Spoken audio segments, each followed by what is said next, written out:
Hey everybody, good morning. It's Meg from Books Off the Beaten Path. And before we go any further into this, I want to start by making some apologies. First, for my hair. I don't know what's going on with it. It's bristly like a brush today. And secondly, for my upcoming bashing of this book. This is my first ever on this channel. It's not my first ever because I've not finished books before, but it's my first ever on this channel. Did not finish. I DNF'd this book. And let's talk about it because it may be controversial because, well, just maybe because I'm going to be talking religion and religion always gets people wound up. So grab some coffee and let's get a little wound up together. Okay, so in this book, we have Marian, and Marian is just trod on. She is in a situation where she has been caring for her father for 5 years. Let me back up and give you the name of the book.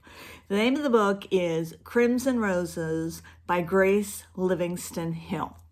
It was written in 1928, reprinted in 1968. That's why it looks more modern here. But let me tell you, it wouldn't have been good in any era. So Marian has been homebound basically for 5 years caring for her father. And her father eventually passes away. And the sister-in-law, Jenny, who is not a nice character at all, finds the will and finds that the whole house and all the money and everything like that goes to Marian. Well, now she is married to Marian's brother, who I forget his name at the moment. But anyway, she's like, oh my gosh, we don't want her to have all this money. We don't want her to have the whole house. So she hides the will. She doesn't destroy it. She just hides it in a desk. Okay, so in the meantime, Jenny has all these kids and she is using Marian as an unpaid nanny. And is just mean to her. And it's just really mean to her.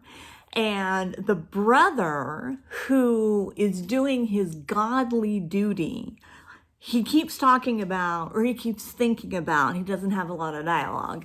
He keeps thinking about, well, taking care of my sister is my godly duty, which some could argue yes, some could argue no, some could argue, just be a decent fellow and take care of your sister because she has no form of income. So Marian decides that she doesn't want to go and live on this farm. So what they're going to do is they're going to sell the house and they're going to buy this farm. Okay. She decides she doesn't want to go and live on this farm. She wants to go and get an education and make her way in the world, which is very noble and good for Marian. So she gets a job at a department store. And she's always going to church. And the people at church are hateful. I mean, they just treat her like something they found on the bottom of their shoe. And they're always ordering her around. And she goes to these Sunday socials and she never gets to participate in the Sunday socials. She always has to wash the dishes, get in there and wash the dishes, Marian. And they're always mad at her because I guess she's not washing fast enough or something like that. I don't know. Anyway, so Marian finds the will. She finds the will after the move has taken place and Jenny and the husband have gone off to live on this farm. She finds the will, realizes what Jenny has done, and wait for it, she burns the will. Because in her mind, as a good Christian, she doesn't condone what Jenny did, but she doesn't want to spoil their happiness. So the whole point of this book, as far as I can tell, was that if you are a Christian, a true Christian, then you are never going to stand up for yourself. You're never going to have your own opinions. You're never going to think well of yourself because Marian gets introduced to this very attractive man and the man has been sending her these roses when they go to the symphony and he's obviously enamored and everything like that. And Marian's like, oh no, I could never think of even going out with a man like that because I'm just not good enough and everything. And then the people that are at the church and at the department store and her own family, who are all Christians, are just the meanest people you ever want to come across. I mean, every time I picked the book up, Marian had suffered another indignity, but she knew it was God's will that she was going to suffer this indignity, and that God wanted her to suffer it for some way. And I'm stuttering. I was so displeased about reading this book, because I don't know what the author was trying to say. Was the author trying to say that people that call themselves Christians are cruel? Or that people that are true Christians are going to take every cruelty, sorry, the dog is going to bark now, on top of everything else. Look at this hair, it just looks awful. Move it out of frame. Anyway, I thought it was a horrible, horrible book. There's this one section that really offended me, where Jenny, they're in a fight. And so Jenny, the sister-in-law, slaps Marian just right across the face. And Marian grabs her by the shoulders and kind of shakes her a little bit. And so Jenny goes crying to the husband. And the husband comes down and just really gets rough with Marian. Like, he doesn't hit her or anything like that, but he was like, you call yourself a Christian and you lay hands on my wife? You will never lay hands on my wife. And of course, Marian, being a good Christian, is not about to tell him that she just slapped the crap out of her during this argument. I mean, I'm telling you, I thought it was the most messed up book, and I thought it could be considered one of the reasons, not this book is the sole reason, but that people don't like Christians or people that attend church regularly or something like that, because I have friends like that. I go to church. I'm an Episcopalian, just put it all out there and everything like that. And I go to a pretty liberal church, but I do go to church and I enjoy going to church and I try to keep the commandments and everything like that. But the people that are in this book are religious nuts. They are nutty. And I don't know if I'll ever read another one by Grace Livingston Hill. I couldn't get through it.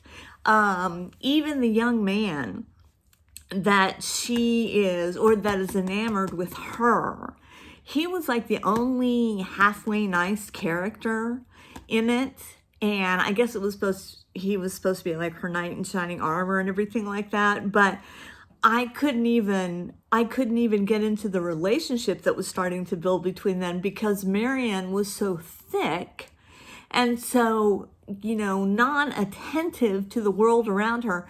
When Prince Charming wants to stay after Sunday school and help her wash the dishes, because remember, that's her thing at church. She goes to church to wash the dishes.